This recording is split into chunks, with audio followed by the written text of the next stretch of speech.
ViacomCBS futurists revealed how NFT and interactive entertainment developed at the company. Ted Schilowitz has kissed a lot of frogs. As ViacomcBS futurist, a title in the vein of Silicon Valley visionaries who do similar prophesizing, Schilowitz calls himself a professional frog kisser, trying on new tech and seeing what has applications for industrialists and consumers down the road. You're responsible for looking at things and having, effectively, the most open mind of the whole company, he told Insider. Everything might have some degree of value, or a tremendous amount of value. And the only way you're going to know that is to get out there and test the waters. Explore. Talk to the people using the technology. See if it feels like they're there. One frog Schilowitz prospected some years ago was a virtual reality startup in Irvine, California. He started milling around its offices, enamored of its tech, and later on, noticed Mark Zuckerberg doing the same. Facebook's founder would eventually acquire the company known as Oculus in a 2014 acquisition valued at $2 billion. ViacomcBS, which houses myriad cable channels and SpongeBob, may not spring to mind as a company on the bleeding edge of technological advancement. But Viacom was the original innovator on how to evolve television.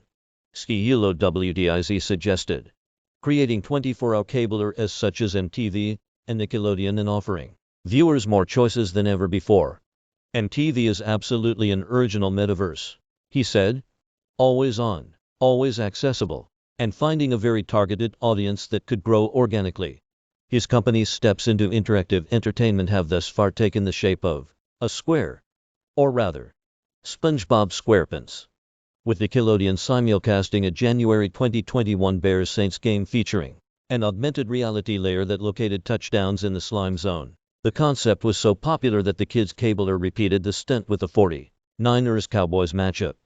There's also the company's foray into the NFT space. Announced last fall a multi-year partnership with Recur to create tokens based on IP from the ViacomcBS spectrum of brands. From Bet to Comedy Central to Paramount Pictures, the ViacomcBS is not the only Hollywood player exploring the metaverse and NFTs. Fox is distributing Masked Singer and WWE NFTs, while producer Dick Wolf has partnered with Curio to create an NFT-powered detective storytelling group. Despite the emergence of streaming and the broad acceptance of iTunes and other digital platforms, the idea of forking over cash for cyber collectibles is still a bit of a tough sell, which Schilowitz considers a generational obstacle. If you look at kids that are teenage or preteen years, their digital lives are such a big and well-defined part of their daily existence that they do not create a definitional break between their digital personalities, their digital representation, and the real representation.